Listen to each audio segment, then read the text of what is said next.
My brother reached out to me at dinner and said, "It's time you gave me Grandpa's house because I have kids and you don't." So I responded, "It's time you acted like an adult and stopped taking what isn't yours." I live a relatively quiet life on the coast of Maine, where I run a small architecture firm and spend my weekends fixing up an old beach house my grandfather left to me. It's not glamorous and certainly not flashy, but it's peaceful and, more importantly, it's mine. The beach house is going to be important, by the way. You'll see. The brunch was being hosted at my parents' place. Your classic New England colonial with white shutters, stone steps, and the kind of cold, formal energy that only came out when company was over. My mom, Beverly, thrives on appearances. If she could design a perfect life, it would involve an HGTV home tour, 3 golden retrievers, a hedge fund, and grandchildren she could dress in matching cardigans. My dad, Richard, was more reserved but sharp as a tack and never one to say much unless something absolutely needed to be said. And then there was my brother, Kyle. Kyle, golden boy, family man, father of 3, and arguably the biggest thorn in my side since the day he learned how to lie and smile at the same time.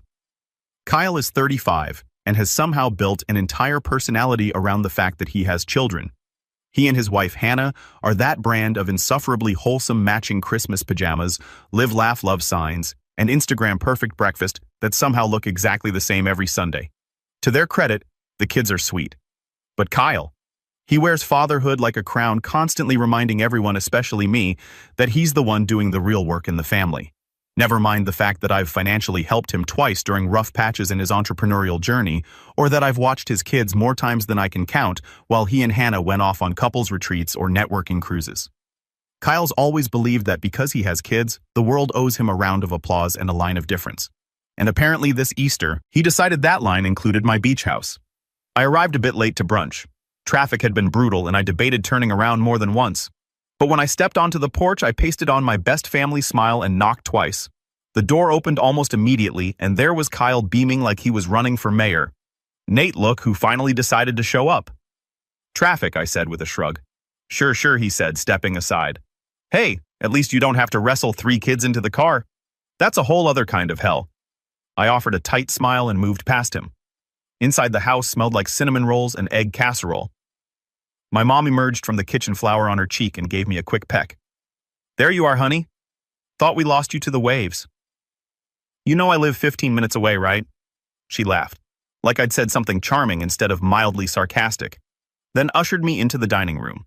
The table was already full, my dad at the head, reading glasses perched on his nose, Hannah setting down a picture of orange juice, and the kids fiddling with their cloth napkins. I took the empty seat across from Kyle. "Started without me," I joked, noting the half-empty mimosa glass in front of him. "We had to keep the kids on a schedule," Hannah said gently. "It's nap rotation day." I didn't bother asking what that meant. The first 20 minutes went as expected. Light conversation, updates on the kids' school projects, my mom subtly probing for any signs of a new girlfriend. I answered vaguely, said work was keeping me busy, which was only half a lie.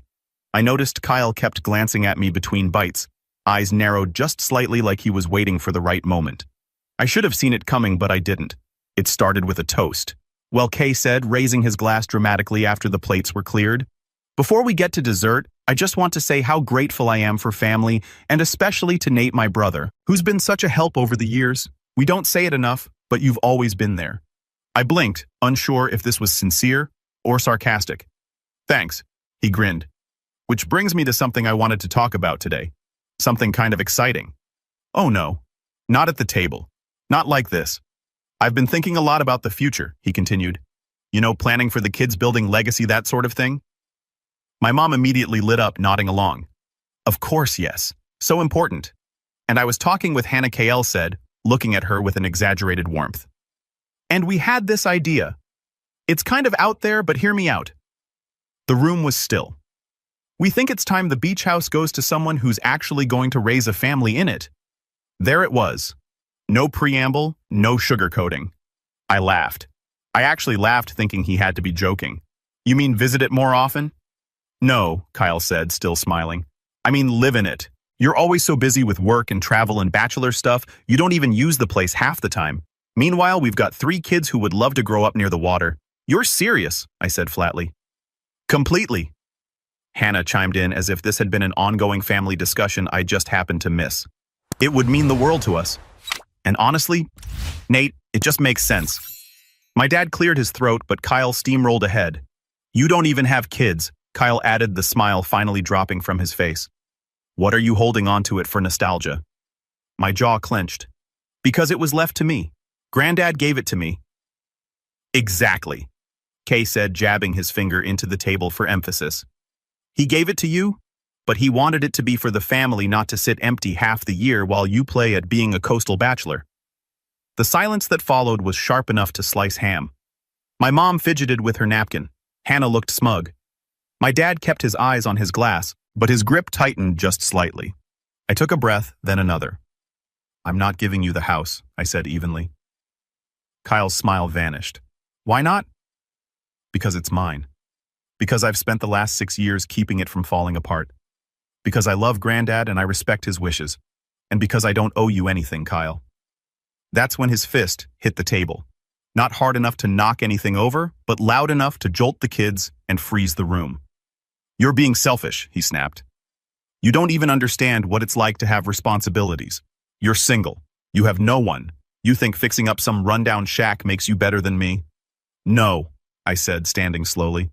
But refusing to hand over my property because you feel entitled to it doesn't make me the villain. Hannah's voice was tight. You don't have to be cruel, Nate. I turned to her. You want cruel? Try making someone feel worthless just because they don't fit into your little mold of suburban perfection. That's when Kyle stood too, and in one sweeping motion knocked over his glass. It shattered against the tile with a loud crack. The kid screamed. My mom gasped. My dad stood up and barked. That's enough. Kyle's mouth opened, but before he could speak, my dad pointed at him with a trembling hand. You've always been the problem, Kyle. Dead silence. My brother blinked. What, you heard me? Dad said you've spent your whole life demanding things that were never yours to begin with. You think just because you reproduce the world has to hand you a trophy. You're not a king. You're not even a decent son right now. Kyle looked stunned. My mom opened her mouth, then shut it. Hannah pulled the kids toward her, whispering something I couldn't hear. I took out my phone. What are you doing? Kyle asked. Calling my lawyer, I said, calmly pressing the contact. For what? I looked him square in the eye as the line rang to initiate the transfer. It's time you all learned the truth. And that's when I walked out of the room. 30 minutes later, I was sitting in my car as a very familiar document loaded onto my phone. A document Kyle didn't know existed. Not yet. It had been 33 minutes since I walked out of that dining room and told my brother I was initiating the transfer. I hadn't driven away. I just sat in my car, hands on the wheel, staring out through the windshield as the weight of the moment sank in. My phone rested on the passenger seat, the PDF still open. Page 2 of the trust document had my name on it in bold letters right next to a clause that Kyle had probably never even imagined existed. One line that was all it took. But I wasn't ready to go nuclear just yet. Not until they made it absolutely necessary. I don't know why I expected anything different from that brunch. Maybe some part of me still hoped my family would finally treat me like more than a placeholder. The backup plan. I wasn't the firstborn. I wasn't married. I wasn't a parent. In my mother's eyes, those things disqualified me from being important. And in Kyle's eyes, they made me a storage locker he could raid whenever his picture-perfect life started cracking. I watched the front door from my car. Nobody came out. No one texted. No one called. I waited 10 more minutes, then turned the key and drove off. Not back to my place, but to the beach house. It was still cool that early in spring, but the sun was out and the drive along the coast helped shake the edge off my anger. As soon as I turned onto the gravel path and saw the old cedar shingles and the wraparound porch, my chest loosened. This place wasn't just property. It was peace. It was Saturday morning pancakes with Granddad. It was helping him patch up the roof one summer while he told me stories about how he and my grandma had built it with their bare hands. He'd left it to me for a reason, and I'd kept it standing, not just structurally, but spiritually. Kay didn't know the first thing about taking care of something that couldn't be posted with a #blessed caption. I stayed at the house for the rest of the weekend. Didn't answer calls, didn't check emails. I needed space. But when I finally returned home Monday morning and turned my phone back on, the real storm hit. 32 missed messages, 12 from Kyle, 10 from my mother, a few from extended family I hadn't spoken to in months. The subject line of one email from my mom just read, "You're being dramatic." Kyle's first voicemail came through the moment I connected to Wi-Fi. "Nate, what was that? You made a scene in front of my kids. You embarrassed me. Us? And for what a stupid house. You don't even have anyone to share it with. Call me back, fix this. The next one was shorter. Okay, if this is about what I said, maybe I went too far, but you seriously need to grow up. Then came the text from Mom. Honey, we need to talk. Kay told me everything, and I think you're being very reactive. This family needs unity, not tantrums. A tantrum, right? Because refusing to be steamrolled was now categorized as immature. But I didn't reply. Not yet. That night, I got an unexpected knock on my apartment door. I looked through the peephole and sighed. It was Kyle. He had that smile on again, the one he always used when he wanted something, but didn't want to ask directly. Nate, he said as I opened the door. Can I come in? I didn't move. Why? Because we're brothers, and because I think we both said things we didn't mean. I stepped aside mostly to avoid a scene in the hallway. He walked in and immediately scanned the place like he was evaluating it, like he was judging me. My walls weren't bare, but they were minimalist. My couch was a little old. My dining table was mismatched on purpose. It didn't have the Pottery Barn chic vibe he was used to. You know, he said, sitting down. This whole thing could have gone a lot smoother if you hadn't stormed out like a drama queen. I sat across from him. You demanded I hand over my house because I don't have kids.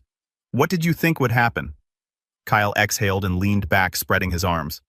Look, I get it. You're sensitive. You always have been, and you've always been entitled. He raised an eyebrow. Entitled me. Nate, I've earned everything I have. I blinked. You mean the down payment Mom and Dad gave you for your house? Or the time I covered your rent when your startup collapsed? That was years ago. Yeah. And I never saw a dime of it back. Kay rolled his eyes. It's not about money. It's about what makes sense. You live alone. You don't even use the beach house. My family needs that space. You don't need it. You want it. There's a difference. We sat in silence for a moment. Then he said something I'll never forget. You're going to die alone in that house, Nate. Is that what you really want? It wasn't a question, it was a verdict. I stood. You need to leave. Come on, man. Now he left. But he made sure to drop one last line on his way out the door. You're going to regret this. That week, the text from my mother intensified. She asked me to be the bigger person, told me I should think about the children, and even tried to remind me how much Kyle had gone through lately with work stress. Every message came with the same underlying current. Why can't you just give him what he wants? It wasn't just about the house. It never had been. It was about control. It was about erasing boundaries. And then the betrayal came. I got a call from a friend of mine who worked in real estate. We'd gone to college together, and he now handled some properties in our area. He sounded uncomfortable. Hey, Nate, quick question. Did you list the beach house? I frowned. What? No. He hesitated because someone tried to. What do you mean, tried to? He cleared his throat. Someone contacted our office claiming they had power of attorney on your behalf. They said they wanted to begin the paperwork to transfer ownership and eventually list it as a rental short-term like Airbnb stuff, but the documents didn't check out. Your name wasn't on anything they sent. My mouth went dry. Who was it? He said the name before I even asked. Kyle. I thanked him and hung up. My heart was pounding, but I wasn't surprised. I was angry. So angry, I felt cold. Kyle had crossed a line, and not just a petty one. He'd committed fraud, or at least attempted to. That was enough. I called my lawyer that night, not to bluff, not to posture, but to protect myself. I want everything documented. I told her I want to make it absolutely clear that no one else has any claim to the house. I want Kyle legally blocked from even approaching it, and I want to enforce the trust. She didn't hesitate. We'll lock it down. Do you want to pursue charges? I paused. Not yet. The next day I got a message from my dad, just 5 words. Come by, we need to talk. He wasn't the type to send cryptic texts, and he almost never took sides. So I went. When I arrived, he was in his study, an old room with wood paneling and a dusty globe that hadn't moved in years. He gestured for me to sit and didn't say anything for a while. Just poured 2 glasses of scotch and handed me one. I saw what he tried to do. He finally said, my eyebrows raised. How? He gave me a tight smile. I have eyes and friends. I took a sip and I'm tired, Nate. Tired of watching your brother manipulate this family. Your mother shields him because she thinks raising a family is the ultimate virtue. But you've built something quietly honorably, and for some reason you keep getting punished for it. I didn't speak. I wasn't used to being praised by my father. Not like that. I didn't know about the trust clause until your grandfather's lawyer called me yesterday. He continued, smart move. That caught me off guard. Wait, he called you. My dad nodded. Apparently, your grandfather anticipated this. Not necessarily Kyle, but the possibility of future disputes. That clause gives you full legal protection and blocks any third-party claim unless explicitly approved by you. It's airtight. Why didn't he tell me about it before? Because he knew you wouldn't abuse it. That was the moment it all shifted for me. The betrayal had stung. The favoritism had worn me down over the years. But now I knew someone in this family had believed in me. Granddad saw this coming, and he chose to protect me even after he was gone. But I wasn't the only one with cards left to play. Because what Kay didn't know, what nobody knew, was that the beach house wasn't just under a trust. It was under a second trust too. One that had been quietly growing in value. And it had a clause of its own, one that was about to make this whole thing a lot more complicated and a lot more public. For the first time in weeks, I slept not well, not deeply, but without waking up drenched in adrenaline or fury. It was the kind of sleep you get after a long fever, not restful but empty, and for now, that was enough. When I opened my eyes the next morning, I stared at the ceiling for a long time, letting the gray light filter in through the blinds. It was a new day, and I had just hit the lowest point in my family's history. Kay had tried to steal my house, not just argue over it, not guilt-trip me or manipulate me in front of the family. He had actively, deliberately, and illegally tried to assume control of my property, then had the audacity to parade around like I was the one causing problems. And Mom, she hadn't said a word about it, not even after the attempted real estate transfer, not when I stopped answering calls, not when I skipped her check-in brunch the following Saturday. The silence from her side felt colder than Kyle's betrayal. At least Kyle had been open about his ambition, even if it was disguised under self-righteous garbage. My mom, her silence meant consent. She wanted me to roll over. She expected me to give up and let Kyle win like always. I didn't. But I also didn't lash out. I didn't retaliate. Not yet.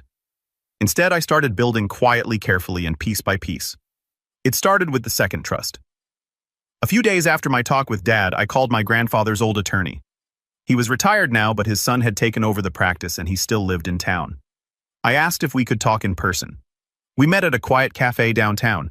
He was thinner than I remembered, hair completely white now, but his mind was sharp as ever. As soon as I mentioned the secondary trust, he smiled like I'd passed some kind of test. "You're the first one to ask about it," he said. I blinked. "You mean Kyle? No one even knows it exists." "Nate, it was created under a different name. Your grandfather wanted it that way." I sat back stunned. "Why?" He leaned in. "Because he believed in planning for both war and peace." I found out that day that the beach house wasn't just a nostalgic piece of family history.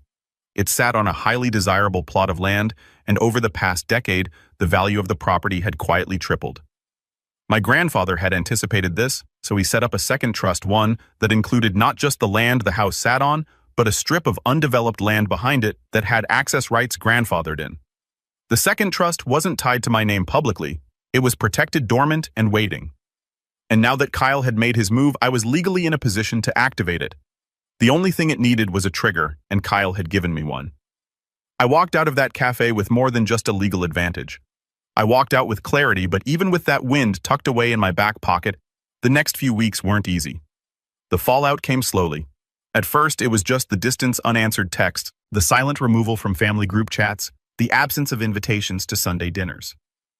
Then came the smear campaign. It started with a phone call from my Aunt Lisa. "Nate," she said, lowering her voice like she was about to confess to espionage. "Did you really kick Kyle's kids out of the beach house?" "What?" "That's what your mother said. That you showed up and told them never to come back. That you called them parasites." I nearly choked. "Lisa, I've literally never said that in my life. I haven't even seen the kids since Easter." She was quiet. Then she sighed. "I figured, just wanted to hear it from you." And that's when I realized the full scope of what was happening. Kyle and my mom weren't just rewriting the story. They were actively painting me as unstable, as cruel, as someone unfit to manage the legacy of the house. A few days later, I got an email from an old family friend, a pastor who had known my grandparents well. "I'm sorry to hear what's happening between you and your brother. Please know that you're all in my prayers. But if you ever want to talk, I'd be happy to help you sort through whatever pain you're carrying. Whatever pain I'm carrying." They made it sound like I was the villain of some cautionary tale, some broken man hoarding a house out of bitterness and loneliness. That one stung. I won't lie. I spiraled a bit after that. I canceled a few work meetings, turned down new projects. I couldn't focus. Every time I opened my laptop, I saw Kyle's smug face in my head or my mom's disappointed frown. I knew I was doing the right thing, but it didn't feel like it. It felt like betrayal, not mine, but theirs. And betrayal always cuts deepest when it comes from people you still want to love you. But in that quiet spiral, something started to shift. One night, I drove to the beach house again. It was late, almost midnight, and I hadn't told anyone I was going. I just grabbed a jacket, packed a thermos of coffee, and left. When I got there, I walked out to the back porch and sat down. The ocean was dark and calm. The wind was sharp. The stars were out, and for the first time in weeks, my thoughts slowed down. I remembered helping Granddad repaint the porch railing. Both of us covered in white specks, laughing about how neither of us was cut out for this contractor stuff. I remembered him showing me how to change out an old breaker box, or the time we tore out the kitchen tiles and replaced them with slate. He believed in doing things yourself, in ownership, in legacy, not the kind you leave on Instagram, but the kind you build one careful decision at a time. That's when I made mine. I went back to work. Not just at the firm, though I did dive into a new set of residential projects with a vengeance, but at the house too. I filed the paperwork to secure both trusts. I hired a landscape architect to help plan a coastal preservation design for the property, which would make it ineligible for rental zoning. I installed a new security system and rewired the alarm with a remote access app. I even contacted a local nonprofit that organized educational field trips for inner-city kids, offering the house as a summer field site for marine biology students, something my grandfather would have loved. And the best part, none of this needed Kyle's approval. Not a single thing. He couldn't stop it. He didn't even know it was happening. I kept it quiet, like laying bricks in a foundation. No big announcements, no social media posts, just quiet progress. And slowly the weight lifted. Work became fulfilling again. My client list grew. I started getting invitations to speak at architecture seminars. Even got quoted in a small magazine feature about sustainable coastal design. I took weekend trips up the coast, spent time reading, reconnected with old friends. I wasn't just surviving anymore. I was rebuilding alone. Yes, but for once, being alone didn't feel like failure. It felt like freedom. And that's when Kyle made his next move. It was a Friday afternoon. I was sitting at my desk finishing a proposal draft when I got a notification from the beach house security app. Front gate camera motion detected. I opened the feed. There he was, Kyle, standing at the front gate with his arms crossed, wearing a smug expression and holding a piece of paper. His wife was in the car behind him. The kids weren't there. I watched as he pressed the intercom. "Nate," he said to the camera. "I know you can hear me." I didn't answer. He held up the paper. "This is a petition for shared ownership. I talked to a lawyer. If you want to do this the hard way, we can go to court. But once the judge sees you've been emotionally unstable, hostile toward your own family, and using the property for non-residential purposes, they'll consider that grounds for a forced equity split." I stared at the screen. He actually thought he could bluff his way into a legal claim. He didn't know about the zoning changes. He didn't know about the second trust. He didn't know about the nonprofit deal or the preservation contract or the very airtight clause that gave me sole authority to determine what family use even meant. I watched as he pressed the intercom again. "This isn't over," he said. "You don't get to shut us out just because you're bitter and lonely. We're family, Nate. And if you don't open this gate, I swear." I ended the feed. And that's when I picked up the phone, not to call Kyle, but to call my lawyer. "It's time." I told her, "Let's begin." She didn't even ask what I meant. We both knew. The Monday after Kyle tried to bluff his way into a court battle, I walked into my lawyer's office with a different posture. Straighter, firmer. It's weird. I hadn't realized how much I'd been carrying until I finally set it down. The shame, the guilt, the decades of being the fallback son, the one who didn't get the spotlight because he didn't have the right family photo for the Christmas card. But after everything, the lies, the manipulation, the fake power of attorney stunt, I was done playing nice. It was time to fight fire with fire, not with rage, with precision. Margot, my lawyer, had been waiting for me. Her office was a modest brick building near the harbor. Nothing flashy, but her desk was always spotless and her mind razor sharp. She slid a manila folder across the desk before I'd even sat down. "That's the preservation clause finalized and signed by the county." She said zoning is officially locked. No rentals, no subdivisions, no joint residential claims. That land is now legally protected as educational and environmental property unless otherwise revoked by you. I opened the folder and scanned the stamped document. It felt heavier than paper, like a sword I hadn't realized I'd been forging. He can't touch it now, I said. Not even with a wrecking ball, she replied. The only way he could argue any claim to it is if you voluntarily gave up your rights. And after the fraudulent real estate stunt, that's not happening. I nodded. Perfect. Now let's go one step further. Margot raised an eyebrow. Go on. I want to make a statement, I said. Not just a legal win, something public, something that puts an end to the idea that I'm the selfish one, that I'm the unstable one. She smiled slowly. I was hoping you'd say that. And so the setup began. Step 1, documentation. We compiled every interaction between me and Kyle over the past year. The texts, the emails, the voicemails, the fake power of attorney attempt, which my real estate friend was more than happy to provide a written statement about.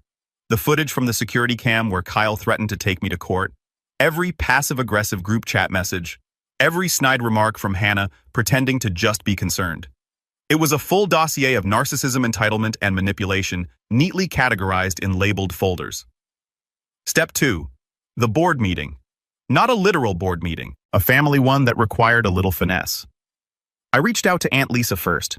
She had always been the one person in the family who seemed to straddle the line between impartiality and empathy. She didn't blindly defend Kyle, and she hadn't erased me from her life just because I didn't show up with a stroller and diaper bag. Lisa, I said over the phone, would you be willing to host a family dinner next weekend? Just the core group. There was a pause. That depends. Is this about the house? Yes, I said, but not in the way you think. She agreed. Step 3. Setting the bait. I sent a text to Kyle. Short, controlled family dinner at Lisa's next Saturday. I'll be there. I think it's time we cleared the air. No explanation, no emotion, just enough mystery to stir the pot. I didn't expect him to respond, and he didn't. But the read receipt was there, which meant he'd seen it. I could imagine the conversation that followed. Him showing Hannah the message, spinning theories about what I was planning, him pacing their kitchen, wondering if I was bluffing or laying a trap. Good. Let him wonder. Let him sweat. In the days leading up to the dinner, I kept busy. I scheduled a meeting with the nonprofit and finalized the educational agreement. I posted an update on my firm's website about our newest eco-design project. A subtle nod to the Beach House initiative, but without naming names. I made sure everything was backed up. Every contract, every document, every recorded voicemail, because Kyle wasn't just a spoiled sibling anymore. He was a liability, and he still didn't know I'd locked him out for good. The day of the dinner arrived, and I drove to Lisa's with a strange sense of calm. Not joy, not vengeance, just clarity. The kind that comes when you finally stop justifying your pain to people who benefit from your silence. Lisa's house was warm and bright with the faint smell of rosemary chicken drifting from the kitchen. She greeted me at the door with a hug. No questions, no judgment, just a quiet understanding. They're already here, she said softly. Try to keep it civil. I smiled. No promises. In the dining room, I found them all. My parents, Kyle and Hannah. No kids. Thank God. Even Uncle Tim and Cousin Mark had shown up, though they looked more like observers than participants. The room buzzed with tension, like everyone was waiting for the fuse to spark. Ka was seated at the far end of the table, legs crossed, trying way too hard to look relaxed. Nathan, he said, gesturing to the empty seat across from him. Glad you could join us. I ignored the tone and sat. I appreciate everyone coming, I said, my voice steady. I wanted to clear the air, but I also wanted to clarify a few things legally and personally. My mom cut in before I could continue. Nate, honey, I really think. I held up a hand. Please, just listen. She went quiet. I reached into my bag and pulled out the file folder. Not the whole dossier, just the highlights. These are records of every attempt Kyle has made to claim ownership of my property, I said, including the forged documents submitted to a real estate agency. I also have a notarized statement from the agent involved. Hannah's face padded slightly. Kyle clenched his jaw but said nothing. I have video evidence of Kyle arriving at the property without permission, issuing threats, and stating his intention to pursue legal action based on a completely fabricated claim of emotional instability. Lisa's eyes widened. My dad leaned forward, elbows on the table, silent but watching closely. And just for clarity, I continued. The beach house isn't just a house. It's now part of a preservation trust, zoned, protected, legally untouchable without my explicit permission, which Kyle will never have. Now, Kyle spoke. So what, you came here to brag, to wave your little papers around and act like you're some genius? What's your endgame, Nate? Burn every bridge in the family just to prove a point. I looked him dead in the eyes. No, I came to make it clear that the old dynamic is over. You don't get to bully guilt or manipulate your way into things that don't belong to you. You've played the family man card like it's a shield, but being a parent doesn't give you a moral pass. My mother looked stunned. Nate, that's your brother.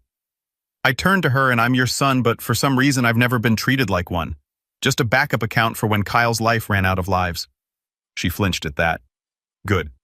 She needed to. I stood and placed the final document on the table. The Educational Partnership Agreement.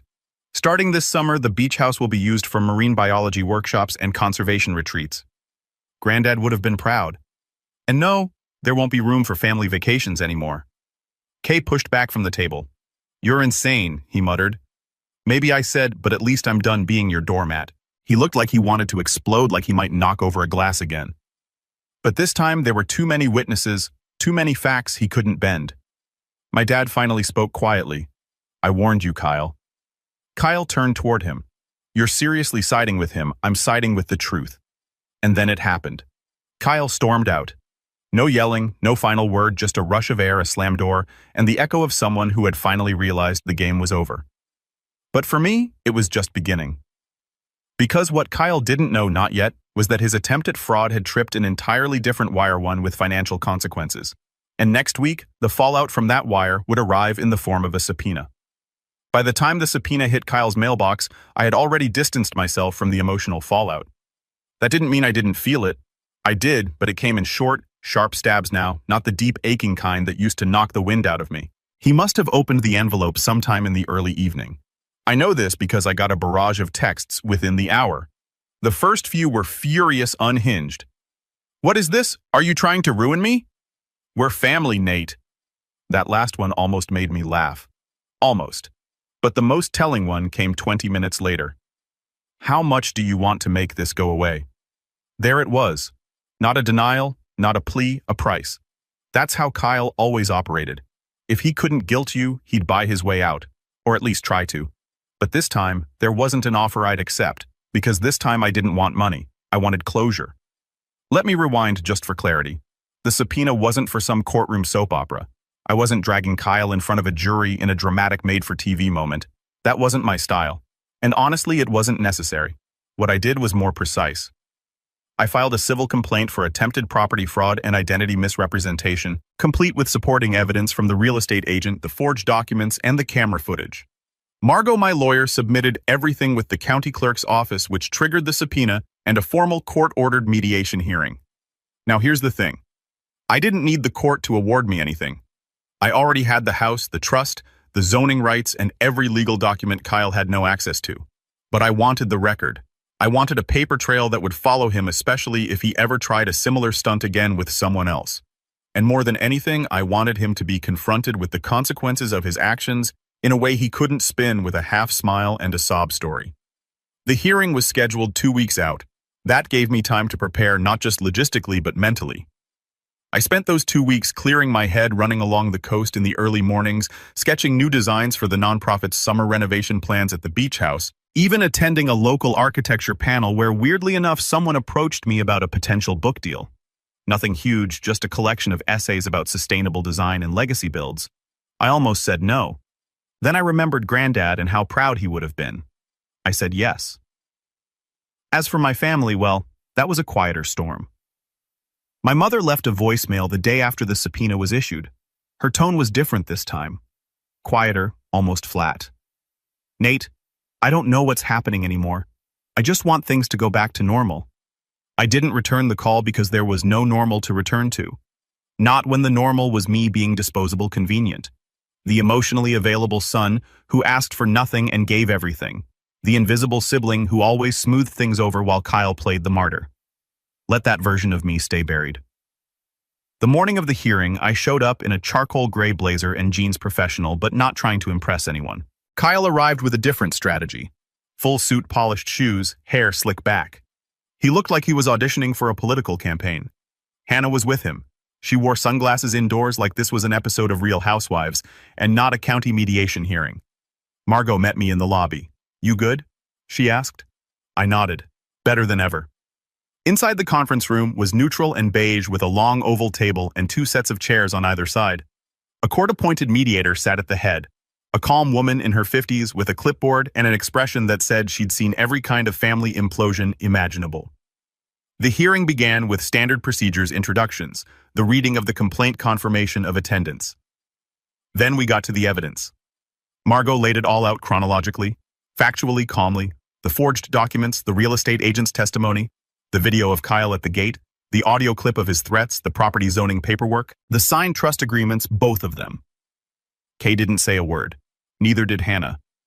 The longer Margot spoke, the more color drained from their faces. You could tell they hadn't expected this much preparation, this much proof. They thought I was bluffing just like always. When it was Kyle's turn to respond, he cleared his throat and tried to sound composed. "This is all a misunderstanding," he began.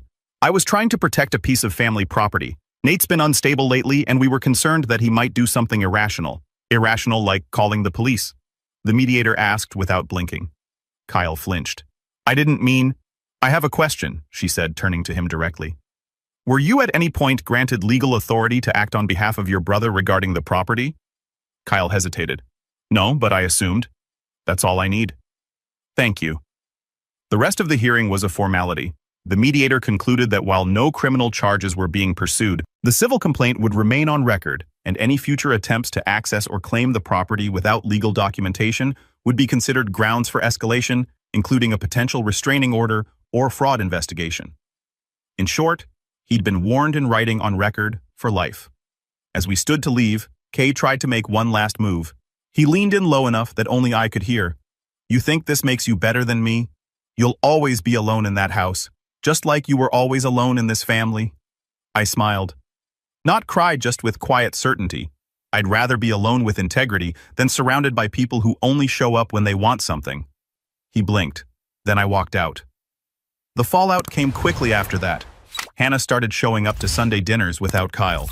Word had spread about the hearing not just in the family but in the community. People talk, especially in coastal towns. And when they found out he'd tried to forge documents to steal his own brother's house, the tide turned fast. He wasn't fired from his job. His father-in-law owned the company, but he lost several clients. One of them emailed me to say they were no longer comfortable working with someone who behaved so recklessly. As for Mom, she went quiet again. Not in the cold way, more like someone who'd been hit with a truth she couldn't unsee. 2 weeks after the hearing, she sent a box to my apartment. Inside was an old family photo album, one I hadn't seen in years. Tucked into the first page was a note. "I don't know if I ever saw you clearly, Nate.